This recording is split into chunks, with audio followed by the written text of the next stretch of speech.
우리가 인생을 살아가면서 어쩔 수 없이 만나게 되는 인생의 문제들 때문에 시련과 고난이 찾아옵니다. 하지만 하나님의 자녀들은 시련과 고난 속에 담겨있는 하나님의 메시지를 우리는 발견할 수 있어야 돼요.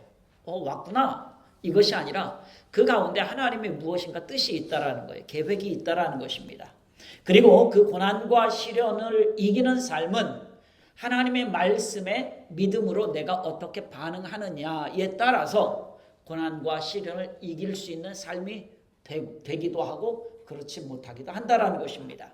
오늘 이 시간은 오늘 본문 말씀을 통해서 이 시련과 고난에 빠져 있는 절망적인 삶을 어떻게 회복할 수 있는지 잠시 좀 은혜를 나누려고 합니다. 절망이라는 말은 어떤 말이냐면 더 이상의 희망이 없는 상태를 절망이라고 얘기합니다. 더 이상 희망이 없어요. 또는 살아가는 의미를 잃어버린 죽음 직전의 상태.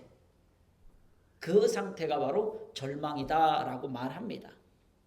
또 우리는 어떻습니까? 이렇게 지금 극단적인 상황은 아니라고 한다고 할지라도 고난이 또 시련이 심각해지면 한 번쯤은 우리 마음에 다가오는 것이 무엇인가? 절망이라는 것이에요. 이런 절망적인 삶은 그러면 언제 생기느냐라는 거예요. 어떨 때 여러분들 절망적인 상황이 생길까요?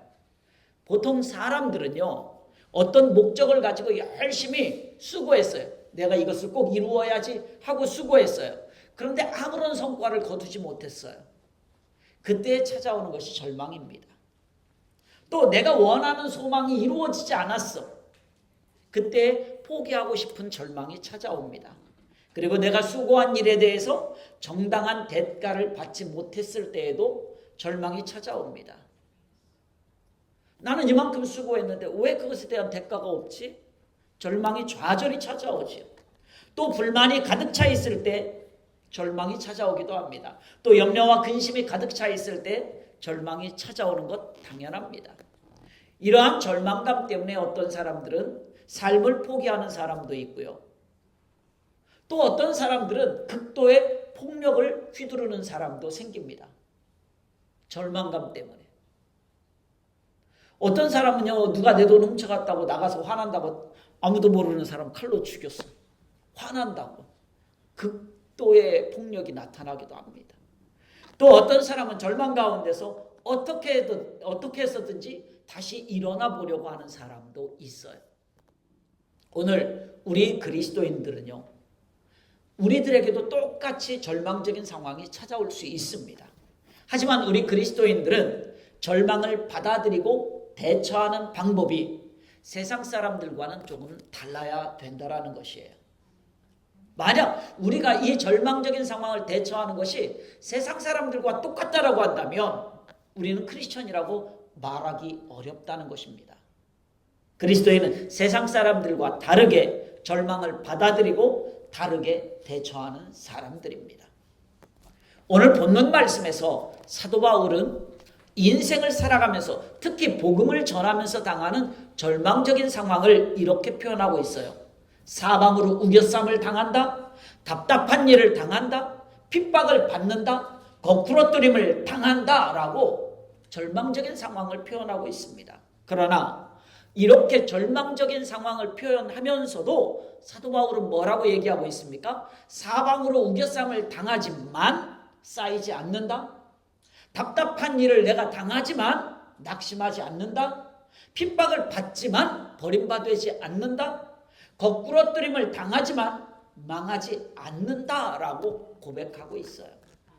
이러한 사도 바울의 고백을 볼 때에 절망이 절망으로 끝나는 것이 아니라 절망이 절망으로 끝나면 우리는 세상 사람들과 다를 게 하나도 없어요. 절망이 절망으로 끝나는 것이 아니라 절망 이후에 희망찬 미래가 있고 소망이 있다라는 것을 지금 강력하게 말해주고 있어요. 이것이 바로 우리 크리스천들이, 기독교인들이 절망을 받아들이는 자세이고 대처하는 방법이라는 것입니다. 그렇다면 무엇 때문에 우리 기독교인들은 이렇게 절망을 절망으로 여기지 않고 좌절을 좌절로 여기지 않고 또 포기하지 않고 절망을 딛고 일어서서 이기는 삶을 살 수 있는 것이냐라는 거예요. 왜? 무엇 때문에? 그것은 절망을요, 절망 속에서 하나님의 계획과 인도하심을 보기 때문에 그렇습니다. 그 절망 속에는 하나님의 계획과 인도하심이 있다는 거예요. 우리 본문 고린도후서 4장 7절 말씀을 함께 읽어봅니다. 우리가 이 보배를 질그릇에 가졌으니 이는 심히 큰 능력은 하나님께 있고 우리에게 있지 아니함을 알게 하려 함이니라. 아멘. 심히 큰 능력이라고 했어요. 심히 큰 능력. 이것이 나에게 있는 것이 아니라 누구에게 있다? 하나님께 있다는 거예요. 그런데 우리는 어때요? 내가 좀 능력이 있다고 생각하면, 내가 건강할수록, 내가 힘이 있을수록, 내가 재산이 있을수록, 내가 권력이 있을수록 우리는 뭐 어떻게 생각합니까? 내가 능력이 있다고 생각하잖아요. 내가 능력이 있다고 생각해요. 그래서 어떤 일을 해결하는데 내 능력으로 할 수 있다고 생각합니다. 내가 계획한 일들이 내 능력으로 성공할 수 있고 내 능력으로 이겨낼 수 있다고 생각합니다. 정말 그럴까요? 정말 그럴까요? 그렇지 않습니다. 욥기서 1장을 보면 욥은요 정말 대단한 사람이었어요. 욥은 엄청난 재산을 가지고 있었습니다. 당대의 진짜 거부였어요. 오늘날로 말하면 뭐 누구쯤 될까요? 뭐 잘은 모르겠지만 아무튼간 어마어마한 뭐 10대 부자에 들어가는 그런, 당대 그 동방 지역에서는 가장 부자였으니까 엄청난 재산을 가지고 있었습니다. 그는 건강했습니다. 자녀도 있었어요. 자녀도 많았어요. 거기서 그친 게 아닙니다. 욥은 많은 사람들에게 존경을 받는 사람이었어요. 다른 사람들도 인정할 만한 아주 그런 존경받는 그런 인물이었어요. 또 그리고 신실한 믿음의 사람이었습니다. 그래서 하나님께서도 보실 때에도 욥을 뭐라고 얘기합니까?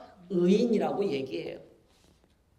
그런 욥에게 절망적인 고통과 고난이 찾아왔어요. 순식간에 자녀가 다 죽었습니다. 순식간에 모든 재산을 다 잃었습니다. 아내는 도망가 버렸어요. 자신의 몸에는 또 엄청난 고통의 질병이 찾아왔습니다. 이러한 고난과 고통을 욥이 자신의 능력으로 해결했나요? 자신의 능력으로 해결하지 못했어요. 바로 이것이 우리의 실제적인 모습이에요. 나의 본 모습이라는 거예요. 우리는요, 내가 능력이 있다라고 아무리 얘기해도, 내가 아무리 힘이 있다라고 얘기해도 내 힘으로 해결할 수 없다라는 것입니다. 욥은 절망적인 상황이었지만 그가 끝까지 믿음을 버리지 않았습니다. 욥은 자신의 상황이 도저히 이해가 되지 않았어. 아니, 내가 다른 사람들에게 잘못한 것도 없는데, 내가 하나님 앞에 범죄한 것도 없는데 왜 나에게 이런 고통이 찾아왔지? 이해가 되지 않았어요. 그렇지만 거기에 하나님의 숨은 뜻이 있을 거다라는 믿음이 있었다라는 거예요. 나는 이해가 안 돼. 도대체 이해가 안 되지만 하나님의 무슨 계획이 있을 거야. 하나님의 무슨 뜻이 있을 거야. 이걸 믿었다는 거예요. 또한 나는 모르지만 하나님께서 나를 통해서 무엇인가 깨닫게 하고 하나님의 일을 이루시기 위함일 거야 라고 그는 믿었다는 거예요. 이러한 믿음 안에서 욥은 심히 큰 능력이 하나님께 있다라고 그는 고백하는 거예요. 심히 큰 능력이 하나님께 있어요. 나에게 있는 것이 아니라. 오늘 욥은 자신의 이 고백처럼 믿음을 끝까지 잃지 않았습니다. 오늘 우리도 마찬가지예요. 우리는 하나님의 은혜로 구원받은 하나님의 백성이에요. 또한 하나님의 사랑하심을 받는 하나님의 자녀예요. 하나님의 자녀이며 하나님의 백성인 우리가 절망에 빠졌을 때에 하나님은 그냥 내버려 두지 않아요. 우리 부모님들은 아실 거예요. 자녀가 아무리 커도 자녀는 자녀예요. 자녀가 뭐 못 먹는다 그러면 그거 내가 해줬어야 되는데 이 얘기 한단 말이에요. 우리 아들이 오늘 아침에 그 얘기했어요. 오늘 아침에 제가 문득 생각나는 거예요. 우리 아들이 이제 애틀란타에서 혼자 살고 있잖아요. 살 때 수건을 이게 한국에서 사온 수건이 있어서 그걸 10개를 챙겨서 보냈어요. 생각해보니까 우리가 이제 수건이 좀 부족한 거예요. 그래서 여보, 우리 수건 사야 되는 거 알지? 그랬더니 적어놨어. 적어놔야 안 잊어버리고 나중에 사죠. 그래서 그랬더니 뭐 예준이도 필요하다는 거예요. 제가 그랬어요. 아니 뭘 필요한 본인이 사겨 내버려 둬. 우리가 뭘 거기까지 그것까지 신경 써. 이렇게 얘기를 했단 말이에요. 왜 그 생각을 합니까? 아무리 커서 혼자 돈 벌고 해도 자식은 자식인 거예요. 그죠? 자식은 자식인 거예요. 그러니까 그 녀석도 뭐가 필요하겠지? 그럼 부모 마음은 항상 거기에 가 있는 거예요. 그게 부모거든요. 다시 말씀드려서 하나님의 자녀이고 하나님의 백성인 우리가 절망에 빠졌을 때 하나님이 그냥 내버려 두시겠느냐라는 거예요. 그 절망을 통해서 우리에게 무엇인가 이루고자 하는 하나님의 계획과 인도하심이 분명히 있다는 거예요. 그래서 절망이 절망으로 끝나지 않는다는 것입니다. 그런데 우리는 어떻습니까? 지금 당장 내 눈앞에 놓여있는 절망적인 상황 때문에 하나님의 계획과 인도하심을 보지 못하는 거예요. 오늘 욥처럼 주님을 향한 믿음을 끝까지 잃지 않기를 소원합니다. 지금 눈앞에 펼쳐진 절망이 끝이 아니라 그 뒤에 반드시 무엇이 있다? 하나님의 역사하심이 있다는 거예요. 그 뒤에 분명히 하나님의 역사하심이 있어요. 이 계획이 분명히 있다는 거예요. 우리가 이 사실을 깨달을 수 있기를 소원합니다. 그렇게 하면 우리는 반드시 절망적인 삶에서 다시 회복될 수 있습니다. 다음으로요, 절망은요, 하나님께서 나를 만나주시는 기회가 돼요. 나를 만나주시는 기회가 돼요. 고린도후서 4장 10절 말씀 우리 같이 함께 한번 읽어봅니다. 우리가 항상 예수의 죽음을 몸에 짊어짐은 예수의 생명이 또한 우리 몸에 나타나게 하려 함이라. 아멘. 예수의 죽음을 몸에 짊어졌는데 그게 나에게 나타난다. 그 생명이 나에게 나타난다. 즉 예수님과 연합한다라는 것을 말하는 거예요. 예수님과 만나고 예수님과 하나가 된다라는 얘기예요. 우리가 흔히 말하는 믿음의 조상하면 아브라함을 얘기하잖아요. 아브라함은 75세에 좀 나이를 좀 기억을 해주시면 좋아요. 75세에 하나님의 축복의 말씀을 받고 자기가 살았던 고향 갈대아 우르를 떠나게 됩니다. 특히 후손에 대해서 하나님이 뭐라고 축복해 주셨습니까? 내가 너를 통해서 큰 민족을 이루게 해주겠다라는 하나님의 약속을 받았죠. 하지만 이러한 약속이 어떻게 이루어지게 됩니까? 25년이라는 긴 세월이 지난 뒤에 비로소 아들 이삭을 얻어요. 75세인데 25년이라는 세월이 지나야 돼요. 그렇다면 이 긴 25년 동안 아브라함은 어떤 삶을 살았겠느냐라는 거예요. 자식이 없는 삶이었기 때문에 그는 믿음으로 이 세상을 살아갔어요. 의지할 게 없어. 아들이 있어야 아들을 당시에는 아들이 대를 잇잖아요. 이 장자라는 게 굉장히 중요했거든요, 당시에. 그러니까 이 아들이 없으니까 의지할 게 없는 거예요. 그런데요, 그가 25년 세월을 지나면서 때로는 정말 허탈하고 때로는 절망적인 상황이 참 많았다라는 거예요. 그런데요, 아브라함이 이렇게 절망적인 상황일 때에 그때 하나님은 아브라함을 내버려 두지 않았어요. 그가 힘든 상황에 처해 있을 때 하나님은 그때 아브라함을 만나주셨어요. 창세기 15장에 보니까 아브라함이 318명의 병사가 있었어요. 개인 병사가 있었어요. 군인이 318명이 있었어요. 이 318명을 데리고 조카 롯을 구하러 가는 장면이 나옵니다. 그런 뒤에 아브라함이 그래요. 아들이 없는 것 때문에 절망이 찾아왔어요. 조카 롯을 구해오기는 했는데 처음에 조카 롯을 아들처럼 여기면서 살았다가 조카 롯이 떠나갔잖아요. 삼촌을 떠나갔어요. 그럼에도 불구하고 아브라함은 롯을 사랑했거든요. 롯이 위험에 처하니까 롯을 구했단 말이에요. 그의 온 가족과 재산을 다 찾아왔어요. 아브라함은 318명이나 되는 병사가 있을 정도로 굉장히 부유했어요. 재산이 매우 많았다는 거예요. 하지만 후손이 없었어요. 아들이 없었어요. 그래서 그는 절망 가운데 하나님 앞에 이렇게 고백해요. 하나님, 나는 자식이 없어요.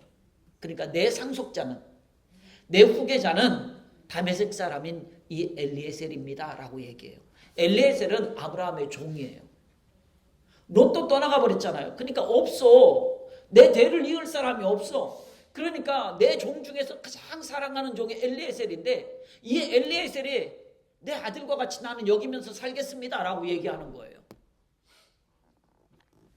그때 하나님이 어떻게 하는가? 그때 아브라함을 만나 주셔요. 절망 가운데 있는.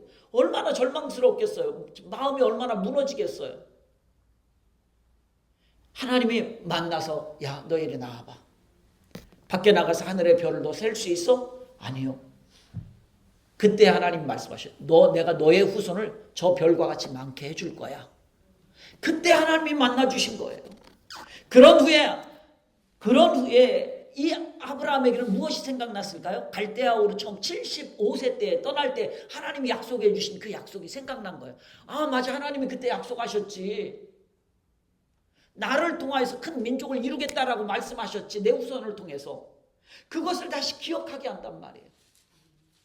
그래서 이 절망은 절망이 아니라 절망은 하나님이 나를 만나주시는 기회가 된다라는 거예요. 그 후에 하나님께서는 아브라함을 만나주시고 어떻게 하셨는가? 아내의 이름을 사레에서 사라로 바꾸게 하십니다. 즉 모든 나라의 어머니가 될 것이다 라고 이름을 바꿔주셔요. 그게 창세기 17장에 나옵니다. 그때 아브라함과 사라의 반응은 어떻습니까? 그때 웃었어요. 에이, 내 나이가 몇인데 말도 안 되는 소리. 에이, 지금껏 없었잖아요. 아니, 지금껏 없잖아요. 75세 때에 떠나서 10년 동안 후에 85세 때에 누구를 줬냐면 정확히 85세는 아니지만 85세 때에 이스마엘을 낳게 되었어요. 그러니까 긴 세월이 지난 뒤에 이스마엘을 낳았는데 뭐라고 얘기하냐면 하나님 이제 내 후손은요 내 후계자는 이스마엘입니다. 아유, 나 이스마엘로 만족하면서 살겠습니다 하나님. 왜? 너무 긴 세월이 지나오고 있잖아요. 근데 자식은 없고 또 엄밀히 따지면 이스마엘도 아브라함의 자식 맞거든요. 사라의 종에서 난 여종에게서 난 아들이기는 하지만 그러니까 나 하나님 나 이스마엘로 만족하겠습니다 라고 얘기해요. 여러분 충분히 이해되지 않습니까? 종 엘리에셀보다는 훨씬 낫잖아요. 그래도 내 아들이니까 훨씬 낫잖아요. 하나님은 이스마엘로 만족하겠습니다 했어요. 근데 하나님께서 뭐라고 말씀하시냐면 99세 때 또 얘기를 해요. 아브라함 24년이 지난 뒤에 야 이스마엘 아니야. 이스마엘 말고 너하고 사라에게서 태어난 아들이 너의 후손이 될 거야 라고 말씀하셔요. 야, 절망적인 마음이 조금 풀렸을 것 같은데 이스마엘로 만족한다고 했는데 아니라는 거야. 하나님은 도대체 이해가 안 되죠. 아니 내 나이가 이제 곧 100세고 사라 나이가 90세인데 말도 안 되는 얘기죠. 우리는 이 내용을 너무나 쉽게 지나칠 수가 있을지 몰라요. 그런데 그렇지 않습니다. 아브라함에게 있어서는 자녀가 없다는 것, 자식이 없다는 것은 그에게 있어서 가장 큰 시련이고 낙심이고 절망이라는 거예요. 그때 자기 위로를 삼잖아요. 엘리에셀로 만족할래요 하나님. 자기 위로를 삼아요. 이스마엘이 태어나니까 이제 뭐라 그럽니까? 엘리에셀 어디로 온데간데 없어져 버렸어. 엘리에셀은 눈에 들어오지도 않아. 이제 누구만 들어와? 이스마엘만 눈에 들어오는 거예요. 아예 하나님 이스마엘로 만족할래요. 그러다가 하나님이 그것도 아니라니까 얼마나 이게 절망스럽겠어요. 아니 이스마엘로 그냥 만족하게 해주세요 하나님. 그런데 아니라는 거야 하나님은. 결국 아브라함 100세 때 이삭을 얻게 되잖아요. 무슨 얘기입니까? 절망 중에 있는 아브라함에게 있어서 후손의 문제는 가장 큰 절망이었다라는 거예요. 그 얘기. 그럼에도 불구하고 하나님께서 그를 만나주시고 하나님께서 그에게 복을 주시잖아요. 하나님을 만나는 기회가 결국 이 절망이라는 것이 하나님을 만날 수 있는 기회가 되어졌다라는 거예요.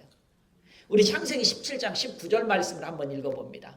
하나님이 이르시되 아니라 내 아내 사라가 내게 아들을 낳으리니 너는 그 이름을 이삭이라 하라. 내가 그와 내 언약을 세우리니 그의 후손에게 영원한 언약이 되리라. 아멘. 무엇이 된다? 영원한 언약이라는 거예요. 이스마엘도 아니고 엘리에셀도 아니고 이삭이라는 거예요. 하나님께서 단호하게 말씀하십니다. 이스마엘이 아니라 사라에게서 난 아들 이삭이 너의 진짜 후손이라고 말씀하셔요. 아브라함은요, 인간적으로 절망할 수밖에 없는 상황이었어요. 하지만 하나님께서는 절망 중에 있는 아브라함의 고통을 잊지 않고 그 절망 가운데서 만나주시고 소망과 은혜를 주시는 거예요. 오늘 우리에게도 그래요. 비록 내가 절망 가운데 있다고 한다 할지라도요, 하나님께서 항상 나와 함께 하신다는 그 사실을 기억할 수 있기를 소원합니다. 그리고 그 절망 가운데서 하나님은 나를 그냥 내버려 두지 않습니다. 그때에 하나님은 나를 만나주시는 거예요. 힘들 때 만나주셔요. 그리고 그 절망에서 빠져나올 수 있도록 은혜를 베풀어 주셔요. 이것을 믿는 믿음의 사람이 다 되실 수 있기를 주님의 이름으로 소원합니다. 그러니까요, 나의 절망은 내가 절망했을 때 그것이 오히려 하나님을 만날 수 있는 기회가 되고, 나는 이제 끝났어, 나는 안 돼, 그때가 오히려 하나님이 시작하는 기회가 되는 거예요. 그렇기 때문에 절망은 오히려 하나님을 만나고 하나님의 은혜를 받을 수 있는 기회가 되는 것입니다. 마지막으로, 절망 이후에 하나님의 크신 복이 있기 때문에 그렇습니다. 절망 그 너머에는 무엇이 있는가? 절망 너머에 절망이 있는 것이 아니라 그 절망 너머에 하나님의 크신 복이 있어요. 우리 본문 고린도후서 4장 12절 말씀을 함께 읽어봅니다. 그런즉 사망은 우리 안에 역사하고 생명은 너희 안에서 역사하느니라. 아멘. 이 말은 무슨 말이냐면, 절망은 사망으로 끝나는 것이 아니라 절망은 결국 그 절망 뒤에, 그 너머에 생명이 있다라는 거예요.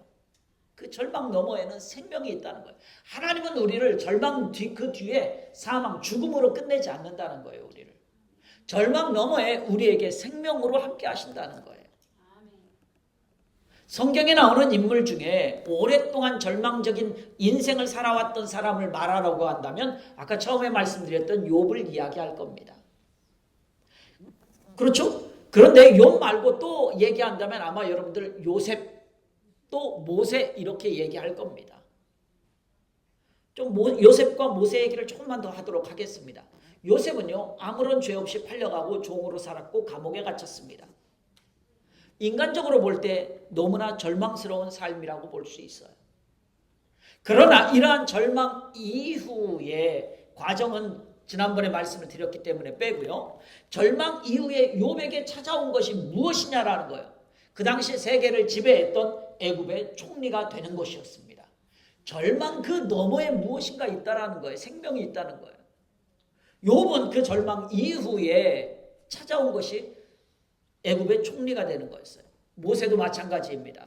모세는요, 왕궁에서 자랐습니다. 공주의 아들로 자랐어요. 많은 학문을 배웠고 많은 교육을 받았습니다. 그의 모습은 정말 자신만만한 모습이었죠. 누가 보더라도 당당하죠. 평민도 아니고 공주의 아들로 살았는데. 그러나 그가 애굽의 군인을 죽인 후에 그는 어떻게 했습니까? 미디안 광야로 도망쳤어요. 그리고 미디안 광야에서 40년 동안 고생했어요. 흔히 하는 말로 아주 고생했습니다. 광야 생활을 하는 동안 모세의 육체는 늙어갔습니다. 왕궁에서 배운 지식도 잊었습니다. 말도 우둔해졌어요. 똑똑하고 자신만만했던 그 모세가 어디로 갔느냐라는 거예요. 힘이 있었던 그 모세가 어디로 갔느냐라는 거예요. 이제 나이도 먹었습니다. 말도 우둔해졌어요. 애굽에서 배웠던 지식도 없어졌습니다. 육체는 늙었습니다. 아마 모세는 자신의 이런 모습을 보면서 절망하지 않았을까 싶어요. 우리 그런 얘기 하잖아. 옛날에요. 옛날이요. 내가 왕년에는 말이야, 내가 날렸는데, 내가 왕년에는 내가 잘 나갔거든. 모세 똑같이 그 생각하지 않았겠느냐라는 거예요. 내가 왕년에는 말이야, 내가 애굽 왕궁에서 살았어. 내가 잘 나갔거든.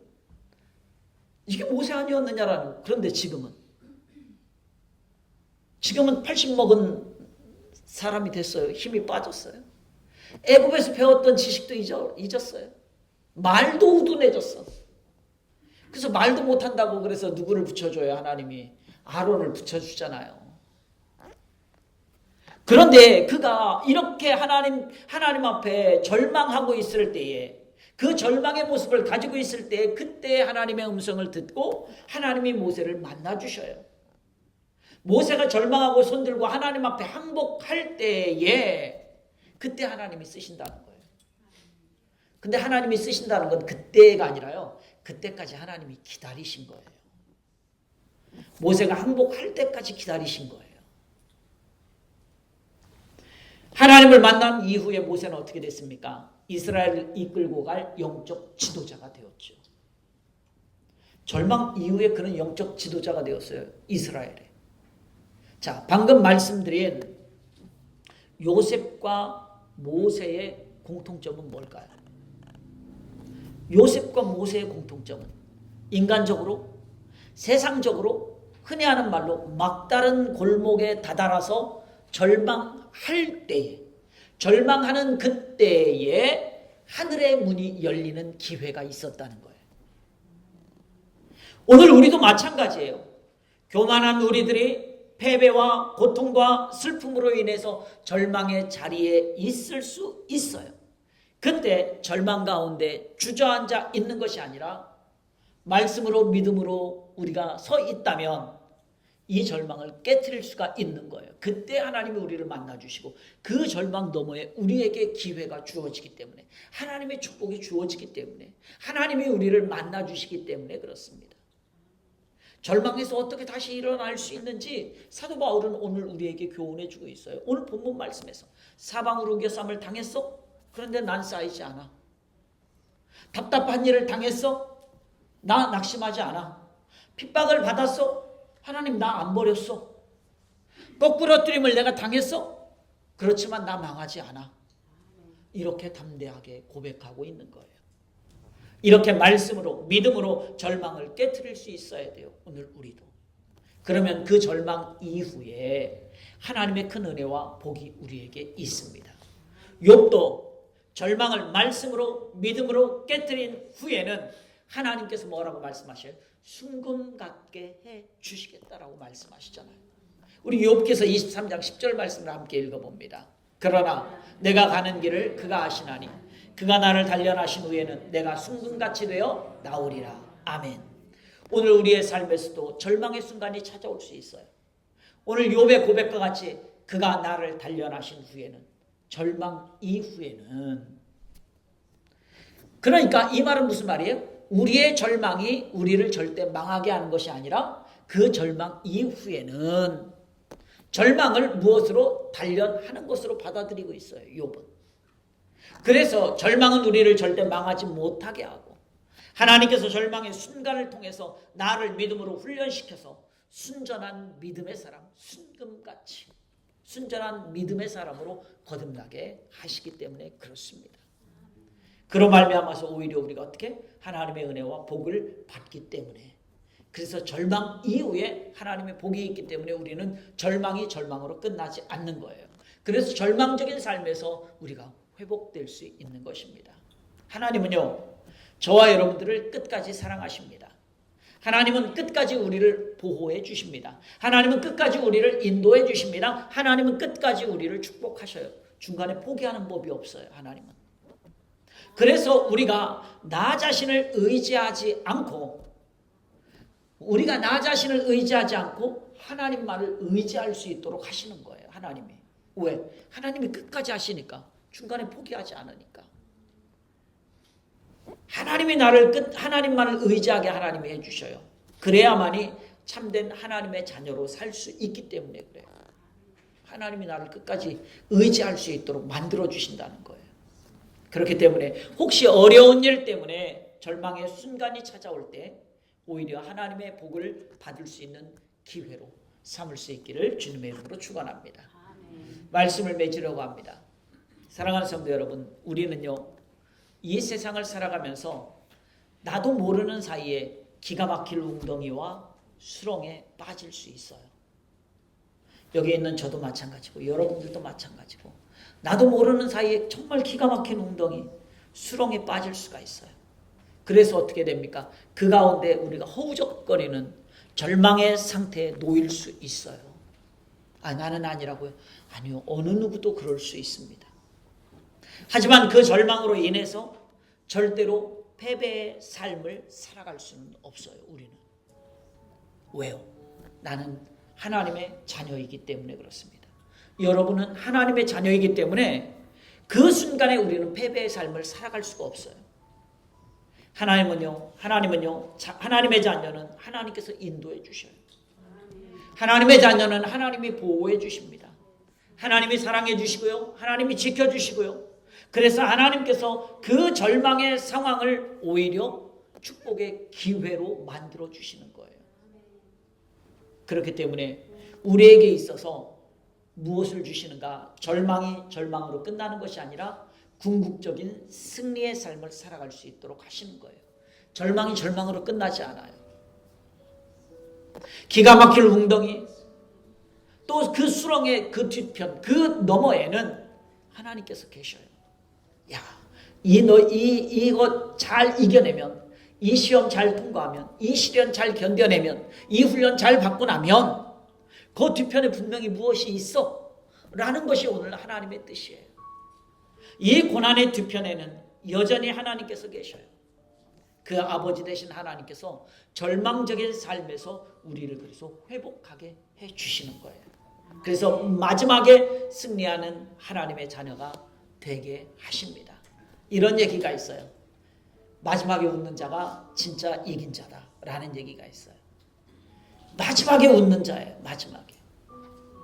지금 고통스러워도, 조금 지금 늦은 것 같아도, 내가 우리 어떤 청년에게 예전에 그런 얘기를 했어요.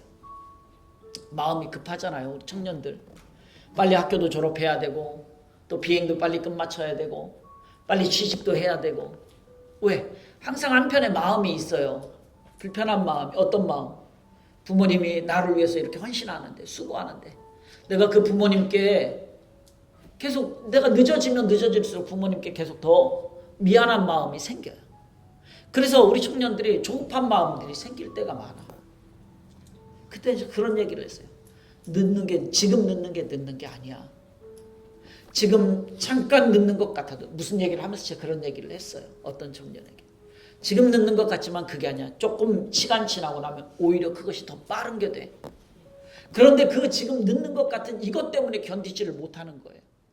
이걸 조금 참을 수 있어야 되는데, 견뎌야 되는데. 그러니까 어떻게 되는가? 지금 급하니까 빨리 했어요. 그런데 나중에 보니까 오히려 그것이 더 늦게 되는 그런 경우들을 만나게 된다 이거예요. 그런 경우를 많이 봅니다. 그래서 마지막에 웃는 자가 진짜 이기는 자예요. 오늘 마지막에 우리는 그래서 절망이 절망으로 끝나는 것이 아니라 이 절망이 마지막에는 승리하는 하나님의 자녀로 되게 하신다는 거예요. 이처럼 이 한 주간도 주님 안에서 복된 삶을 살아가는 저와 여러분들의 삶이 다 될 수 있기를 주님의 이름으로 축원합니다.